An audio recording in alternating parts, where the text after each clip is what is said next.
Hello and welcome मेरे प्यारे बच्चों। क्या हाल चाल, सब लोग एकदम बढ़िया। स्वागत है आपके अपने इस बेहतरीन से प्लेटफॉर्म पे। आज है हमारा लेक्चर नंबर 4। हम पढ़ रहे हैं रासायनिक अभिक्रिया एवं रासायनिक समीकरण। ठीक है, आगे बढ़ते सर पहले थोड़ा सा रिवीजन करते हैं हमने पढ़ क्या क्या लिया है, उसकी बात करते हैं, फिर हम लोग आगे बढ़ते। सर हम लोग का चैप्टर है रासायनिक अभिक्रिया एवं रासायनिक समीकरण। सर अभिक्रिया क्या होता है, रिएक्शन क्या होता है। रिएक्शन क्या होता है, जब दो या दो से ज्यादा पदार्थ क्या होते हैं आपस में मिलते हैं और एक नए गुणधर्म वाले, विशेष गुणधर्म वाले नए पदार्थ का क्या करता है, निर्माण करता है। तो क्या होता है, इस प्रक्रिया को, इस प्रोसेस को, ये जो चेंज होगा ना, ये जो नया चीज बना, एक परिवर्तन हुआ, तो ये जो होगा ना परिवर्तन, ये रासायनिक परिवर्तन होगा। और ये जो प्रक्रिया होगी, जो प्रोसेस होगी, उसको बोलेंगे रासायनिक अभिक्रिया। ठीक है, मतलब क्या सर कि कोई भी ए और बी दो चीजें मिलेंगी और सी और डी या एक भी या एक से ज्यादा चीजें हमें दे के जाएगी। मतलब दो चीजों के मिलने से कुछ नया पदार्थ बनेगा, कुछ नई चीजें मिलेगी। इसे ही तो हम बोलेंगे कि ये जो प्रोसेस चलेगा, ये जो प्रक्रिया होगा, इसे हम लोग बोलेंगे रासायनिक अभिक्रिया। सर रासायनिक अभिक्रिया को जब हम संक्षेप में लिख देंगे, शॉर्ट में लिख देंगे, संकेतों में लिख देंगे, परमाणुओं के संकेतों द्वारा प्रदर्शित कर लेंगे, तो ये क्या हो जाएगा, रासायनिक समीकरण हो जाएगा, ये इक्वेशन हो जाएगा। ये क्या होगा, केमिकल इक्वेशन हो जाएगा। तो केमिकल रिएक्शन को शॉर्ट में लिखने केमिकल इक्वेशन हो जाएगा। सर ये जो दो क्रिया में जो भाग लेती है ना, पार्टिसिपेट होती है, इसे बोलते हैं रिएजेंट, इसको बोलते हैं रिएजेंट बोलते हैं। ठीक है, रिएजेंट मतलब बोले तो अभिकर्मक बोलते हैं या अभिकारक बोलते हैं, और जो बनता है उसको प्रोडक्ट बोलते हैं। प्रोडक्ट बोले तो उत्पाद बोलते हैं, इसको अभिकारक बोलते हैं या अभिकर्मक बोलते हैं, या और भी इसका कुछ नाम होता है। सर इसको उत्पाद को क्रियाफल, मतलब अभिक्रिया का फल क्या मिला, यही तो उत्पाद ही तो मिला, इसको क्रियाफल भी बोल देते हैं। सर अभिक्रिया में काम कौन कर रहा है, तो सर ये अभिकारक कर रहा है, अभिकर्मक कर रहा है, तो इसको क्रियाकारक और क्रियाफल बोल देते हैं। इस तरह का भी नाम आ जाए तो आप लोग चौंकिएगा नहीं। इसको क्या बोलते हैं, क्रियाकारक,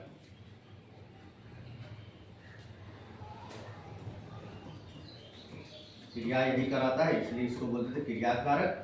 और ये क्रिया का जो फल है, प्रोडक्ट है, इसी को बोलते हैं क्रियाफल। इस तरह के नाम आ सकते हैं आपके, तो आपको चौंकना नहीं है, इसलिए मैं पहले ही बता दिया। ठीक है, यहाँ तक की बात हो गया। सर समीकरण को लिखने के नियम, सर अभिकारक और अभिकारक के बीच में प्लस चिन्ह, उत्पाद और उत्पाद के बीच में प्लस चिन्ह। सर अभिकारक से उत्पाद की ओर तीर का चिन्ह। सर ध्यान दीजिए, अभिकारक से उत्पाद की ओर तीर का चिन्ह करना है, अभिकारक से उत्पाद की ओर तीर के चिन्ह का प्रयोग करना है। और सर तीर के चिन्ह के चाहे तो ऊपर चाहे तो नीचे अभिकर्मक अगर हमको अगर उत्प्रेरक डालना हो तो तीर के चिन्ह के ऊपर या नीचे डालेंगे, उसका नाम लिखेंगे। ठीक है सर, उत्प्रेरक होता क्या, सर अभिक्रिया को जो स्पीड है ना, अभिक्रिया की जो दर है, उसको वो तेज भी कर सकता है और धीमा भी कर सकता है। सर हम पढ़ रहे थे कि रासायनिक अभिक्रिया का जो समीकरण होगा, किसी भी रासायनिक अभिक्रिया का जो समीकरण होगा, उसे संतुलित कैसे करते हैं।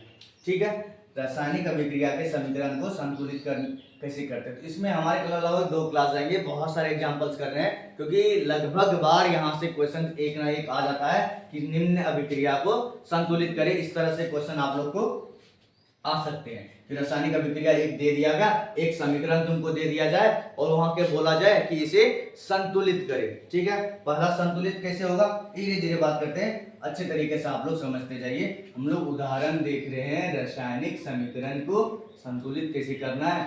ठीक है, रासायनिक समीकरण का उदाहरण देख रहे हैं, उसका पहले चेक करेंगे। फर्स्ट स्टेप क्या है, हम चेक करेंगे वो संतुलित है या असंतुलित है। रासायनिक समीकरण 2 तरह के हो सकते हैं, एक संतुलित, दूसरा असंतुलित। सर संतुलित है तो हमारा काम बन गया, तो हमें कोई झमेला ही नहीं है। अगर असंतुलित है तो उसे संतुलित करेंगे। सर रासायनिक समीकरण को संतुलित हम क्यों करते हैं, क्योंकि हमें द्रव्यमान संरक्षण नियम का पालन करना होता है। द्रव्यमान संरक्षण नियम क्या बोलता है कि जितनी चीज आप मिलाओगे उतनी चीज ही आपको बनेगा। जितनी मात्रा में आप अभिकारक मिला रहे हो, उत्पाद की मात्रा उतनी ही होगी। मतलब द्रव्यमान संरक्षण नियम बताना ये चाह रहा कि ना ही आप द्रव्यमान बना सकते हैं, ऐसा नहीं कि आप नया द्रव्यमान बना सकते हैं और ना ही द्रव्यमान को नष्ट कर सकते हैं। ठीक है, ना ही द्रव्यमान को बना सकते हैं, ना ही द्रव्यमान को नष्ट कर सकते हैं। आप बस इसे एक रूप से दूसरे रूप में परिवर्तित कर सकते हैं। पर ये आप लोग के लेवल की बात है। हालांकि आप लोग जब ऊपर क्लास में जाओगे तो एक इक्वेशन आएगा, E बराबर mc स्क्वायर, इस तरह के एक इक्वेशन आएगा और ये बहुत फेमस इक्वेशन है। सर ये E क्या है? एनर्जी है। एनर्जी बोले तो ऊर्जा है। ठीक है सर, ये m क्या है? ये द्रव्यमान है। और ये c है प्रकाश की चाल, मतलब प्रकाश कितनी तेजी से जाती है, प्रकाश की चाल। ठीक है, तो यहां देखोगे कि मास जो द्रव्यमान है, अगर किसी द्रव्यमान को प्रकाश के चाल के स्पीड से हम के रेंज में अगर फेंके ना, तो वो जो मास है वो किस में परिवर्तित हो जाएगा? ऊर्जा में। और ऊर्जा भी मास में परिवर्तित हो सकता है। मतलब ये ऊर्जा और मास, ऊर्जा और द्रव्यमान, ऊर्जा और द्रव्यमान एक दूसरे में परिवर्तित कन्वर्ट हो सकते हैं, एक दूसरे में परिवर्तित हो सकते हैं। मतलब अगर हम चाहे तो द्रव्यमान को ऊर्जा में बदल सकते हैं। जिस दुनिया का जो द्रव्यमान है वो वहां जाके एक नियम क्या होता है, थोड़ा लूज पड़ जाता है कि ये कैसे हो रहा है। ठीक है, हालांकि ये नियम हर जगह काम करता है। आप कहीं से भी कुछ चीजों को मिलाओगे तो नया चीज जो मिलेगा, तो जितने चीज मिलाओगे उतनी ही मात्रा में आपको चीजें मिलेंगी। ठीक है, ये थोड़ा अपर क्लास की बात है, आप लोग के सिलेबस से हट के बात है ये। ठीक है, पर चीजें ऐसी होती है, आपको ये भी तो पता होनी चाहिए। हम सर उदाहरण देख रहे थे, उदाहरण।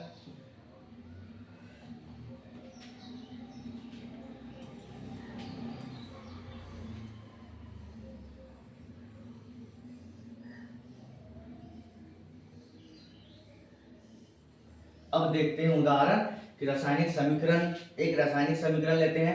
हालांकि कल की क्लास में अचानक से बंद होने के कारण हम एक लास्ट वाले उदाहरण को अच्छे तरीके से नहीं देख पाए थे। उसी एग्जांपल को लेते हैं। क्या एग्जांपल था? N2 प्लस H2 से हमें क्या मिला था? NH3। ठीक है सर, ये N2 क्या है? Sir nitrogen gas. H2 क्या है? Hydrogen gas. और इसे क्या बोलते हैं? अमोनिया।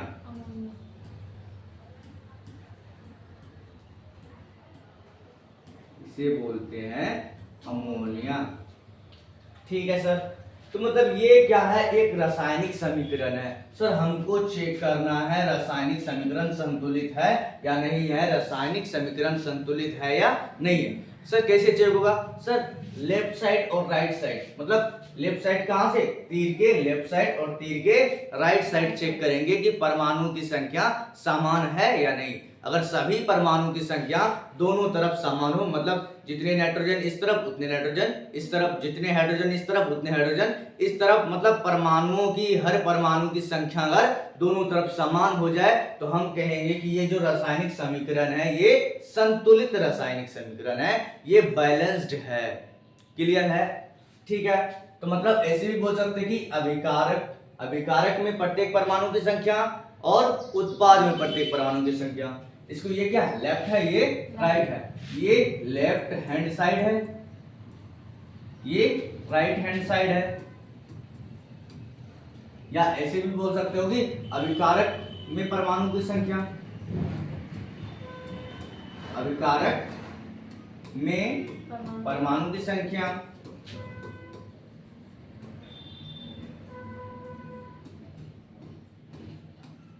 और इधर क्या बोल सकते हो? उत्पाद में परमाणु की संख्या।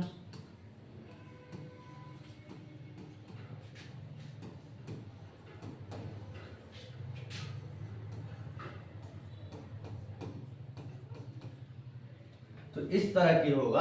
अब चेक करते हैं किधर क्या है नहीं है, वो बारी बारी से हम चेक करते हैं। सर हम पढ़ क्या रहे हैं, ये बातें बच्चे ध्यान से हटा लेते कि हम पढ़ क्या रहे हैं। पढ़ते जाते आगे आगे देखते जाता, यही भूल जाता कि हम पढ़ क्या रहे थे। सर हम पढ़ क्या रहे हैं कि रासायनिक समीकरण क्या होता है। हमने देखा रासायनिक समीकरण, फिर क्या देखे उसका संतुलन क्यों जरूरी है, क्योंकि हमें द्रव्यमान संरक्षण नियम का पालन है। उसके बाद है सर संतुलन जरूरी है, पर कैसे करे वो तो बताओ। मैंने बोला कि अभिकारक की तरफ और उत्पाद की तरफ, मतलब ये जो तीर के चिन्ह है उसके दोनों तरफ परमाणुओं की संख्या, हर परमाणु की संख्या जितना इधर है उतना इधर कर दो, रासायनिक समीकरण क्या होगा, संतुलित हो जाएगा। सर पहले हम लोग देखते हैं नाइट्रोजन एटम, मतलब नाइट्रोजन परमाणु।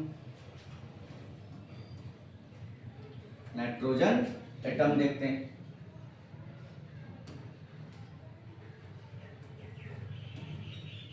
नाइट्रोजन एटम मतलब नाइट्रोजन परमाणु। ठीक है सर, इधर कितने हैं?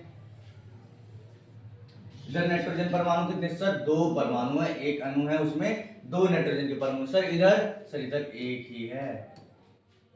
ठीक है, उसके बाद क्या देखना है सर? हाइड्रोजन एटम देखो, क्या देखो? हाइड्रोजन एटम देखो। सर इधर कितने हैं? सर इधर 2 है, अभिकारक की तरफ 2 है, उत्पाद की तरफ देखो कितने हैं? 3 है।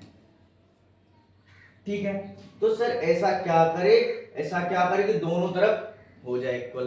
तो सर पहले क्या करो ना, पहले जो हाइड्रोजन के अलावा जितने भी तत्व है, जितने भी परमाणु है, आप कोशिश करो कि पहले हम उसे क्या कर ले, बैलेंस कर ले, संतुलित कर ले। हाइड्रोजन को बैलेंस करना आसान होता है। ठीक है, हाइड्रोजन को बैलेंस करना आसान होता है, वो जल्दी मान जाता है कि चलो भाई तुम्हारा दुख दर्द हम समझते हैं, हम बैलेंस हो जाते हैं। तो ये क्या है अभी सर? इधर 2 है, इधर 3 है, इधर 2 है, इधर 1 है, मतलब दोनों तरफ बराबर नहीं है। क्या नहीं है? परमाणुओं की संख्या बराबर नहीं है, मतलब क्या है ये? अनबैलेंस्ड और संतुलित रासायनिक समीकरण है। सर अब इसे संतुलित करो। कैसे करना है? पहले सर देखते हैं नाइट्रोजन को संतुलित करना है। पहले नाइट्रोजन को संतुलित करते हैं। पहले नाइट्रोजन को संतुलित करना है। नाइट्रोजन को कैसे करेंगे सर? इधर 2 है, इधर 1 है, चाहे तो इधर 1 बना दो, चाहे तो इधर 2 बना दो। तो सर इधर 2 कैसे बनेगा? यहाँ 2 डाल दो। सर अब नाइट्रोजन की तरफ ये क्या है? नाइट्रोजन की तरफ कितने हो गए? 2। हाँ, नाइट्रोजन कितने हो गए? अभिकारक इधर तो 2 ही थे ही, सर इधर भी 2। सर अब हाइड्रोजन काम बिगाड़ रहा है। हाइड्रोजन सर इधर 2 है, इधर 2 है, इधर कितने है? 3 दूनी 6 है। देखो 2 दिए 6। सर हाइड्रोजन देखो, कुछ भी चीज यहाँ होगा ना कोएफिशिएंट में होगा, ये पूरा का गुना होगा, ये पूरा का गुना। सर ये नाइट्रोजन के लिए भी 2 है, ये हाइड्रोजन के लिए भी है। हाइड्रोजन पहले से 3 था, 2 से और गुना होगा, मतलब 6 हो गया। ठीक है, तब अब हाइड्रोजन कितना है? हाइड्रोजन सर इस तरफ कितने हैं? 2 है, इस तरफ 6 है। सर इधर 6 है, इधर 2 है, अगर इधर हम लोग 3 से गुना कर दे, इधर भी 6, इधर भी 6, मतलब अगर हम यहाँ 3 डाले क्या हो जाएगा? इधर भी 6। अब देखो इधर भी 6 हो गया और इधर भी 6। सर इधर 2, इधर 2, इधर 6। तो इस तरह से क्या होगा? हमारा रासायनिक समीकरण संतुलित होगा। तो पहले हमारा समीकरण क्या था सर? N2 प्लस H2 से हम लोग को मिल रहा था NH3। ठीक है, पर इसको संतुलित हम लोगों ने क्या कैसे किया सर? N2 था, उसके बाद 3H2 दिए, क्या दिए? 3H2 सर, उसके बाद 2NH3। और ये क्या है? ये हमारा क्या है सर? संतुलित रासायनिक समीकरण है। ये समीकरण जो है ना, ये अब क्या है? संतुलित हो गया है, बैलेंस्ड हो गया है, संतुलित रासायनिक समीकरण।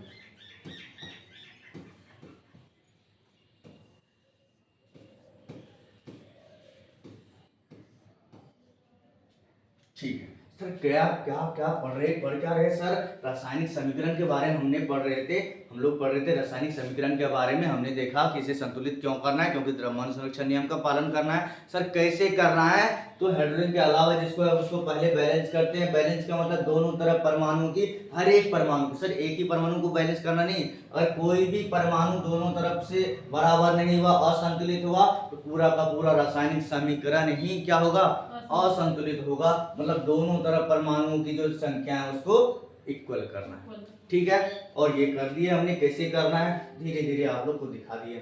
ठीक है, आगे आते हैं सर, एक दो एग्जांपल और करते हैं।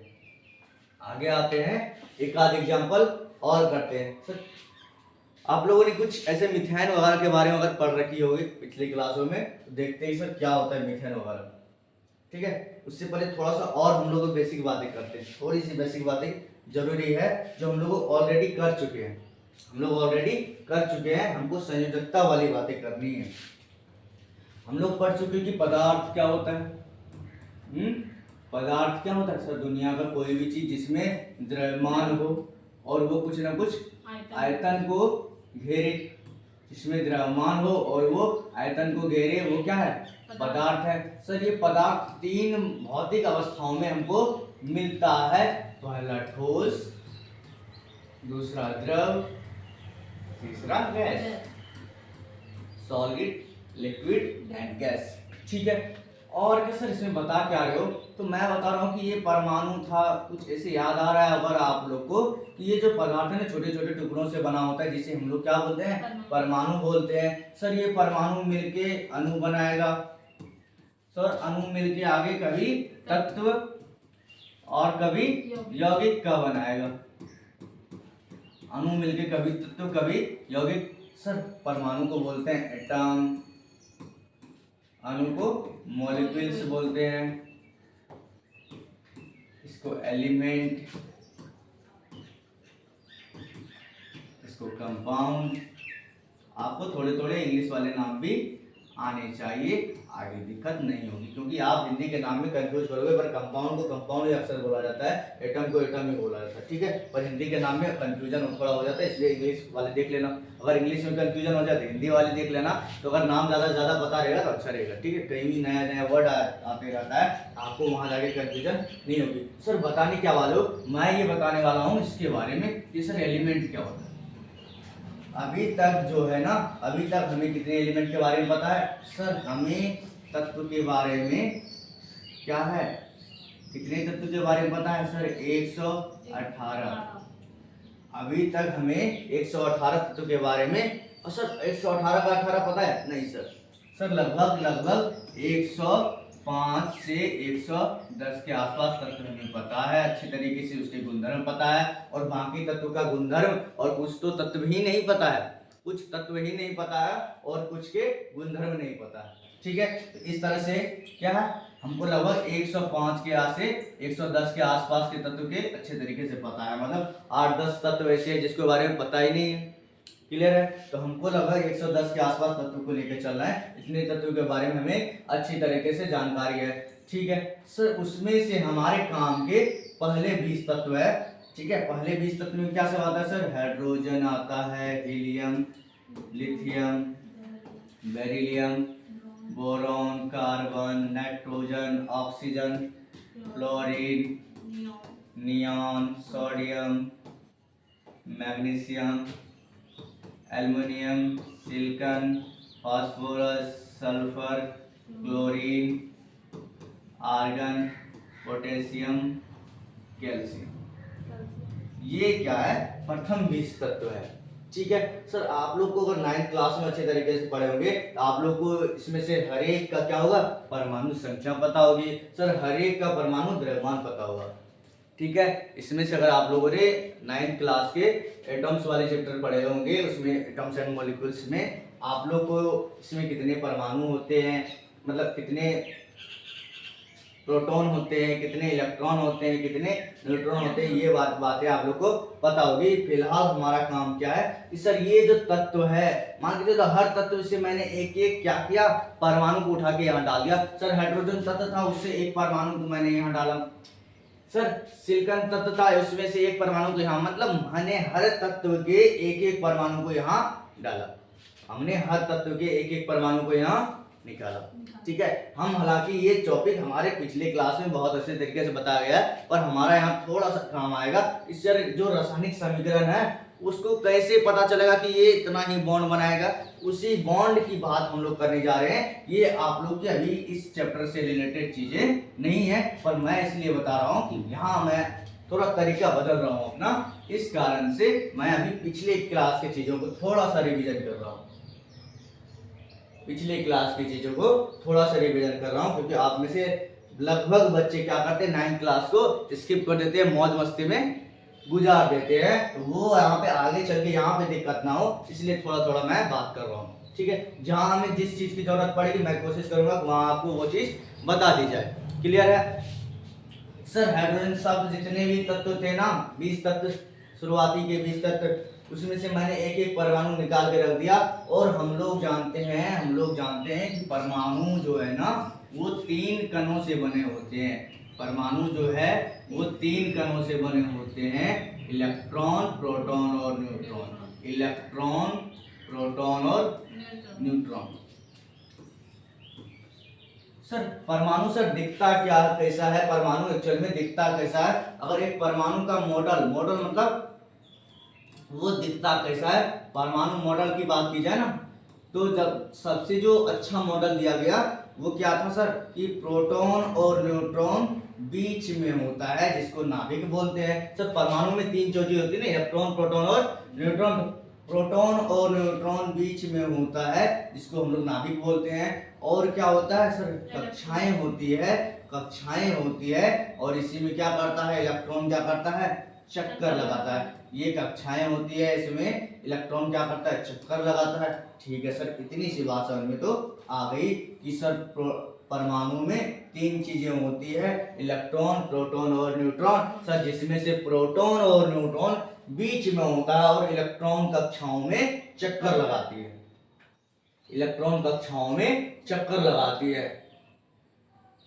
ठीक है सर, थोड़ा सा बात करते हैं कि सर न्यूट्रॉन क्या है और क्यों रखा गया।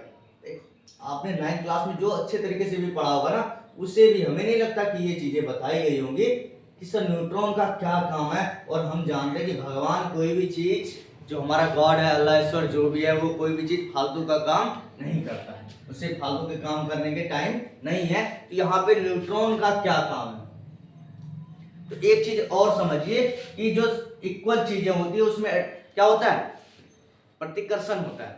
जैसे कि इक्वल चीजें बोले तो सर प्रोटॉन और प्रोटॉन में क्या होगा, प्रतिकर्षण होगा। ये वो प्रोटॉन बोलेगा चल तू उधर चल, वो प्रोटॉन बोलेगा चल तू उधर चल। ठीक है सर, इलेक्ट्रॉन और इलेक्ट्रॉन में क्या होगा, हाँ इलेक्ट्रॉन और इलेक्ट्रॉन में क्या होगा, प्रतिकर्षण होगा। मतलब समान चार्ज, इलेक्ट्रॉन में प्रोटॉन में क्या होगा, प्रोटॉन प्रोटॉन अपने आप समान है ना, तो समान में क्या होगा, प्रतिकर्षण, समान में प्रतिकर्षण। बट इलेक्ट्रॉन और प्रोटॉन में क्या होगा, आकर्षण। इलेक्ट्रॉन अपने ओर प्रोटॉन को खींचेगा और प्रोटॉन मिलेगा तो ये आ जाओ। ठीक है, इलेक्ट्रॉन अपने ओर खींचेगा, प्रोटॉन अपने ओर खींचेगा, पर इलेक्ट्रॉन इलेक्ट्रॉन को क्या करेगा, धक्का देगा, प्रोटॉन प्रोटॉन को धक्का देगा। ठीक है, तो सर न्यूट्रॉन का क्या काम है, भगवान ने इसके बीच में न्यूट्रॉन को क्यों डाला, क्यों इसका भार बढ़ा दिया एक्चुअल में। क्योंकि हम लोग जानते हैं कि परमाणु जो भार होता है ना, परमाणु का जो भार होता है वो होता है proton plus neutron. Sir proton का काम क्या है, सर इलेक्ट्रॉन बाहर ना निकल जाए। प्रोटॉन क्या करेगा, इलेक्ट्रॉन को अपनी ओर खींचेगा, क्योंकि प्रोटॉन और इलेक्ट्रॉन में क्या होगा, प्रोटॉन और इलेक्ट्रॉन में क्या होगा, आकर्षण होगा। ये क्या है, आकर्षण है। लोग धीरे धीरे देखिए, हर चीजें एक एक के बाद एक समझ में आ गया। और ये क्या हो रहा है, प्रतिकर्षण हो रहा है। प्रतिकर्षण का मतलब धक्का लग रहा है। इनमें नफरत है, इसमें नफरत है, इसमें प्यार है कि तुम आ जाओ। इलेक्ट्रॉन बोलता है तुम आ जाओ, प्रोटॉन बोलता है तुम आ जाओ। बट इलेक्ट्रॉन ही बैलेंस, देखो अब इलेक्ट्रॉन को अगर ये खींचता नहीं, अगर प्रोटॉन इलेक्ट्रॉन को अपने ओर नहीं खींचता, ये इलेक्ट्रॉन ना जाने किधर चल जाते घूमते घूमते। मतलब इसका जो ये अपना कक्षा है, इसका जो अपना कक्षा है, अपना जो ऑर्बिट है, इससे ये क्या करते, बाहर चले जाते। ठीक है, तो फिर परमाणु का जैसा कुछ अस्तित्व खत्म हो जाता ना, परमाणु का जो अस्तित्व है क्या है सर, एक एरिया नहीं रहेगा ना उसका इलेक्ट्रॉन। ऐसा थोड़े कि कहीं भी चल जाए घूमने फिरने के लिए, तो उसका जो अस्तित्व है, उसका जो एरिया है, उससे उसका इलेक्ट्रॉन बाहर ना चले जाए। इसीलिए विपरीत आवेश वाला प्रोटॉन को रखा गया, जो क्या करता है, इलेक्ट्रॉन को अपनी ओर खींच के रखता है। हर इलेक्ट्रॉन को अपनी ओर खींच के रखता है। कौन रखता है, प्रोटॉन। सर प्रोटॉन का काम समझ में आ गया, इलेक्ट्रॉन का काम समझ में आ गया। सर न्यूट्रॉन क्या करता है, न्यूट्रॉन का काम बताओ, न्यूट्रॉन क्या करता है।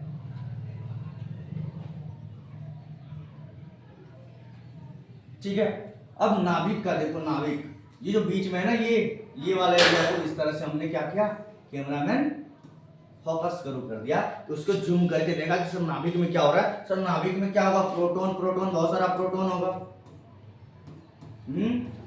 बहुत सारा क्या होगा, प्रोटॉन होगा। और हमने क्या पढ़ा कि प्रोटॉन और प्रोटॉन के बीच में क्या होगा, प्रोटॉन प्रोटॉन के बीच में क्या होगा, सर प्रोटॉन प्रोटॉन के बीच में भी क्या होता है, प्रतिकर्षण, मतलब ये नाभिक भी में भी क्या होगा, बहुत ज्यादा प्रतिकर्षण हो जाएगा।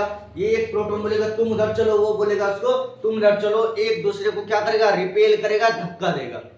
प्रोटॉन जो नाभिक में बहुत सारा है वो क्या करेगा, एक दूसरे को धक्का देगा। इसीलिए भगवान ने क्या किया, इनके बीच बीच में क्या किया, न्यूट्रॉन को डाल दिया।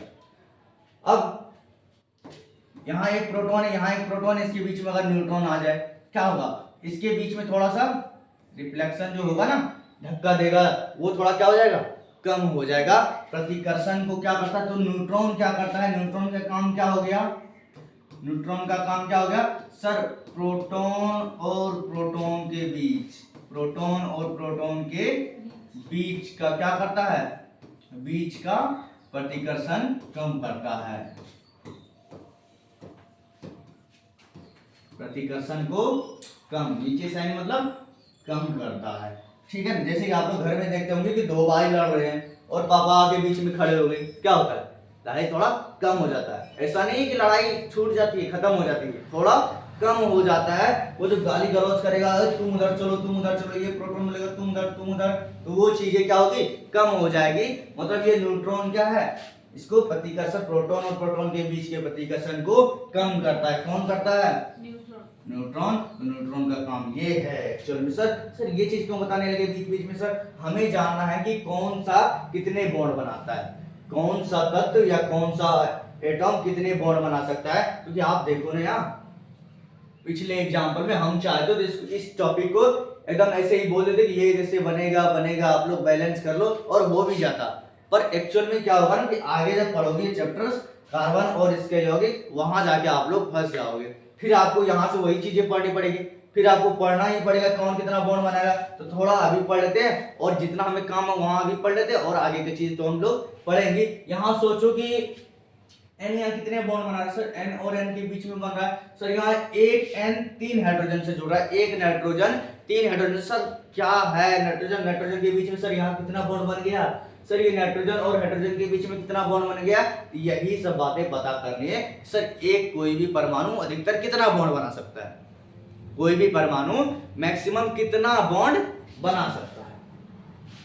ठीक है, उसी की बात करें सर। हाइड्रोजन जो मेन है उसका लिख देते हैं सर, हाइड्रोजन एक बॉन्ड बनाएगा सर, हीलियम क्या करेगा, नहीं बनाएगा।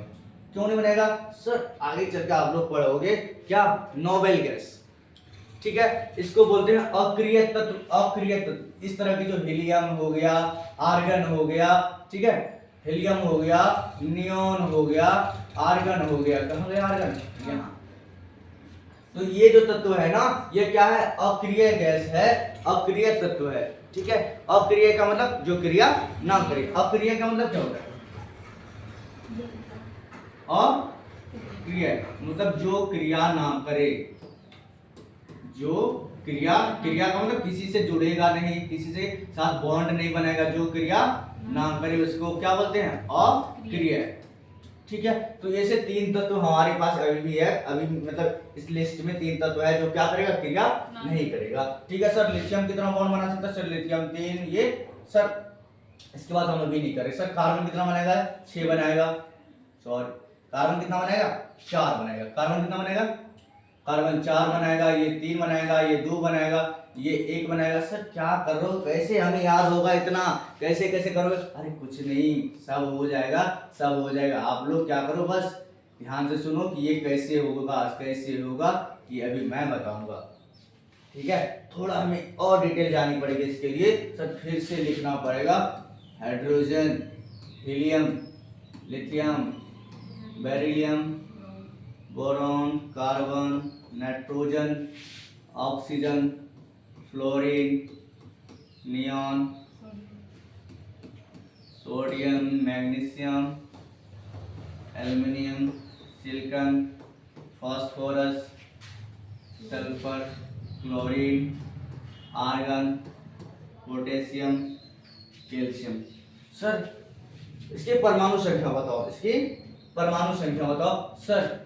1 2 जितने नंबर है, 3 4 5 6 7 8 9 10 11 12 13 14 15 16, 17, 18, 19, 20। अब देखो क्या करना है, आप लोगों को कैसे पता कर रहा है कि कौन कितना बॉन्ड बनाएगा, ये बातें कैसे पता करनी है वो देखो।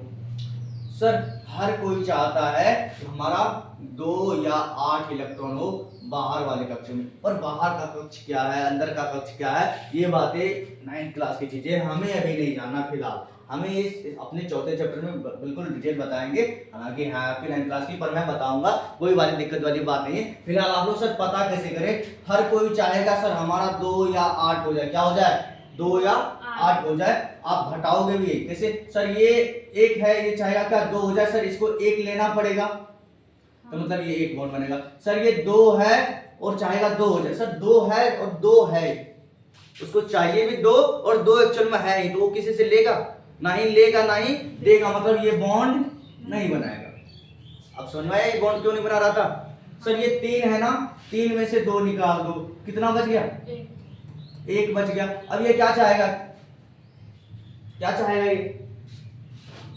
हाँ सर ये चाहेगा कि अगर 1 निकाल दे, देखो समझो ध्यान से समझो, इस तरह से आप लोग समझ सकते हैं। ये क्या चाहेगा, चाहे तो हमारा 2 हो जाए चाहे तो 8 हो जाए। सर 8 होने के लिए क्या होगा, इसको 5 लेना पड़ेगा, हाँ 5 क्या इलेक्ट्रॉन लेना पड़ेगा, और 2 होने के लिए 1 निकालना पड़ेगा। तो सर 1 निकालना आसान होगा, ये 1 बॉन्ड बनाएगा। सर ये 4 है, 2 निकाल देगा, क्योंकि 8 होने के लिए 4 लेना पड़ेगा, 8 होने के लिए इसको 4, चाहे तो 2 होगा चाहे तो 8 होगा, तभी ये मजा में रहेगा, मतलब अस्थायित्व में रहेगा। ठीक है, 2 या 8 अगर हो जाए ना ये नंबर, तो उसको क्या होगा, मजा में हो जाएगा, मतलब अस्थायित्व में रहेगा, अपने स्टेबिलिटी को बढ़ा पाएगा।